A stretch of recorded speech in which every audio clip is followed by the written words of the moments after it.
Cześć, witajcie. Dzisiaj za przeproszeniem wiatr strasznie pizm.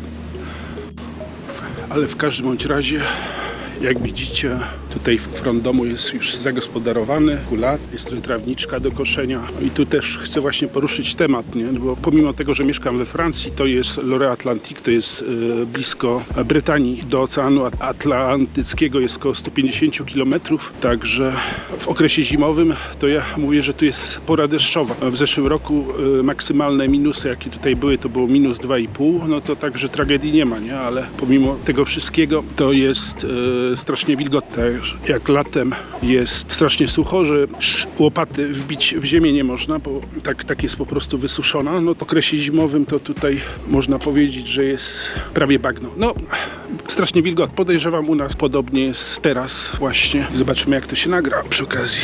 A tu już jesteśmy na tyłach domu. Teren jest po prostu dziwaczny. Mogliście to widzieć w poprzednich odcinkach, ale generalnie nam to nie przeszkadza. Ma to też swój urok. Nie jest to jakiś kwadrat, prostokąt. Jest to po prostu figura geometryczna, bliżej nieokreślona. Wielokąt. No i w każdym bądź razie plany na przyszły rok. Tu mi się marzy taras zimowy.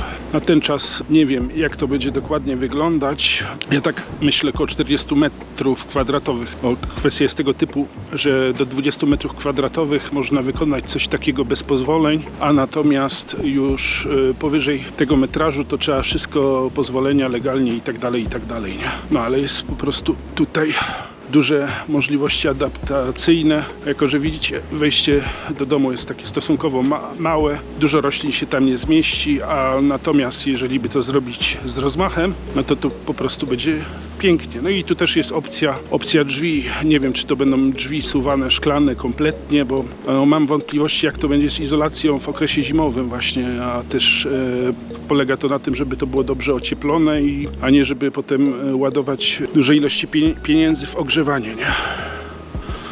Także w przyszłym roku kopania będzie jeszcze więcej niż w tym roku i w każdym bądź razie zobaczymy, jak to będzie wyglądać. No oczywiście nie obędzie się tutaj bez jakichś pomniejszych prac, nie? Bo tutaj mamy na przykład, jak się już wprowadziliśmy, to był taki domek z łupka. No, są takie duże płyty łupkowe, coś mniej więcej jak tu leży na ziemi. Podejrzewam, ta ścieżka była kiedyś zrobiona, jak ten orzech laskowy był jeszcze mały, a teraz to po prostu po tarasie na pewno bym chciał zrobić tutaj jakąś ścieżkę, nie? Bo tak jak mówiłem, teraz jest okres zimowy i zobaczcie, co tu się dzieje. Po prostu można się łyżwić po ziemi. Pora deszczowa. Także na pewno w przyszłości bym chciał. No tu oczywiście drzwi do wymiany. Ja wiem, że one wyglądają jak z jakiegoś strasznego dworu, ale po prostu nie przejmowałem się tym przedtem, bo tam jest to trochę skomplikowane, żeby je wymienić, to trzeba. No są po prostu przyblokowane, śruby są zamalowane, także się obawiałem, że jak je odkręcę, to już nie będę mógł ich przykręcić na inne priorytety, nie? Po prostu mała wentylacja w warsztacie to nie gra roli, bo z tego względu, że jak widzicie, tutaj nie ma żadnej izolacji, nie? Tam po prostu sobie mogą wiatry hulać z tego względu, że to nie jest zamknięte kompletnie. Tutaj te okapy dachowe, tam nie ma pomiędzy deskami żadnych listew, także to nie ma znaczenia, czy te drzwi są zamknięte, czy to jest szczelne, czy nie.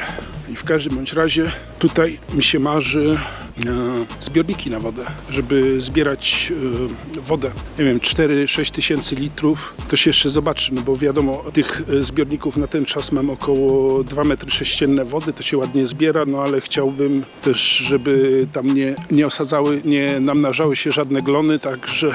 No a tu następna kwestia też finansów, bo to takie zbiorniki na wodę są strasznie drogie, nie? A jeżeli w przyszłości coś by mi się zmieniło w planach, no to też chciałbym mieć możliwość przestawienia tego, czy zaaranżowania inaczej, no nie robić aż tak permanentnie, także zobaczymy, nie?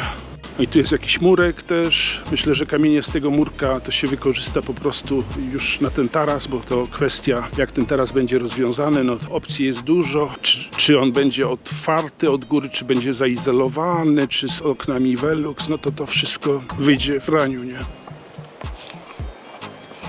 Patrzcie, szklarnia stoi, czyli na razie się sprawdza konstrukcja z tego względu, że w dniu wczorajszym i przedwczorajszym były takie wiatry, że policja i żandarmeria zatrzymywała samochody ciężarowe. Po prostu był sztorm i samochody były zatrzymywane tutaj we Francji. Tu jest mój następny projekt, rozpoczęty w zeszłym roku, ale po prostu na razie został zaprzestany. Ja się dokopałem do około 4 metrów, no teraz to jest pełne wody, ale ja się do wody jeszcze nie dokopałem, to po prostu się woda nazbierała tutaj teraz z tej pory deszczowej. Tu możecie zobaczyć jaka jest ziemia. To jest właśnie, salamandry. Zobaczcie ile tego, nie wiem co to. W każdym bądź razie chyba im tutaj przerwałem zimowanie. No jest sprytny plan, żeby jak gdyby 2 źródła wody po prostu, albo tutaj ze studni. Mam nadzieję, że ich nie pogniotę, kurczę, no ale zobaczymy. O. No a generalnie z tego roku jestem strasznie zadowolony, bo oprócz tych projektów kurnik i szklarnia jeszcze były jakieś pomniejsze projekty. Tam jeden taki projekt też jest niedokończony, skrzynie na ciuchy. W związku z tym, że jak wiecie w warsztacie mam bardzo mało miejsca, to malowanie, schnięcie elementów malowanych musi się odbywać na zewnątrz i w każdym bądź razie w 60-70% projekt skrzyń na ciuchy jest zakończony, natomiast została jeszcze jedna taka mała skrzynia do zrobienia i to też jest jeden z projektów, który planuję w przyszłym roku kontynuować i Wam pokazać, jak sobie rozwiązać właśnie składowanie różnych rzeczy na poddaszu, nie? Bo poddasza mają to do siebie, że nieraz mamy skosy i nie jest możliwe rozplanowanie sensownie jakichś meblościanek czy innych mebli. No i tu właśnie z drugiej strony, bo pewnie ktoś się zapyta, jaki tu jest metraż. Tu jest około niecałe 2000 m2.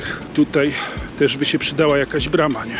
Na razie jest taka brama, nie daj się, no ale spełnia swoją funkcję, nie? Także, jak mówię, są priorytety. A tu jeszcze jeden właśnie z kaktusu, o którym pisałem z kolegą, właśnie jest wystawiony w najdalszą część ogrodu, w związku z tym, że stwarza zagrożenie dla różnych części ciała.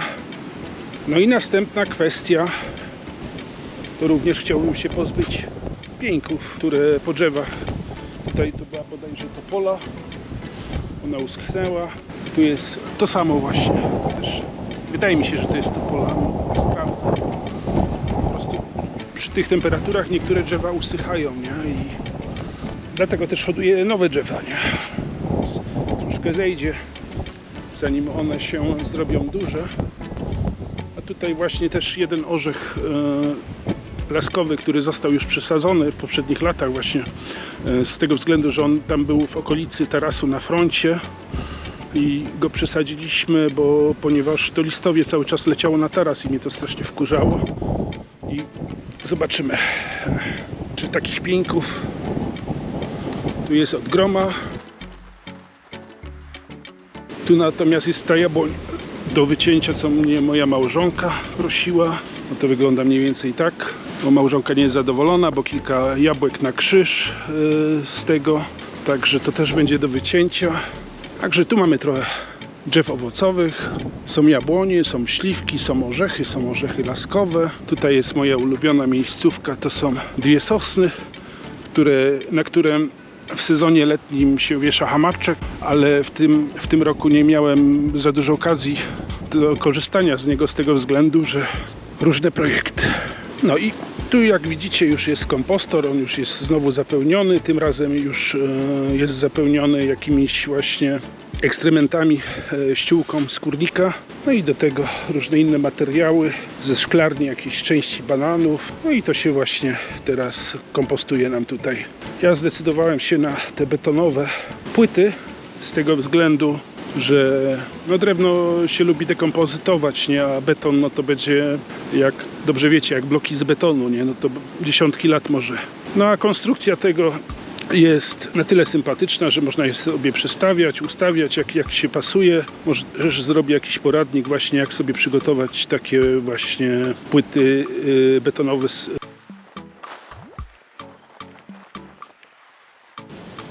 No i tu też jest płot do zrobienia.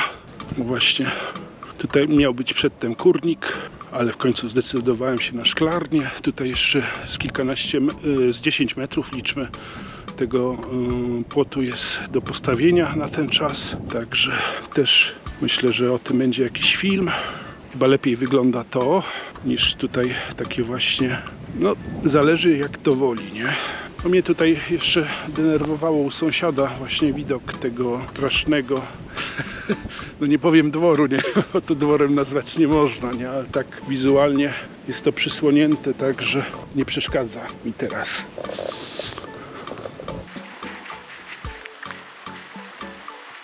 No i tu znowu przy domu jest taka roślinka, nie wiem co to jest, pewnie zrobię zdjęcie i popytam.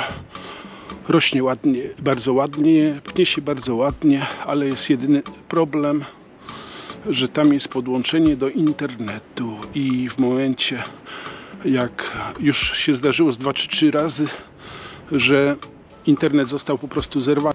Nie ma takiej rzeczy, której nie można naprawić, także nie zawsze trzeba dzwonić po fachowców. Można czasami spróbować we własnym zakresie. No i będziemy się też jako przygotowanie pod taras starać to wykopać, nie? To żeby przeżyło, nie? To się obetnie, się wykopie korzeń i zobaczymy, co z tego wyjdzie, nie? Także planów jest dużo.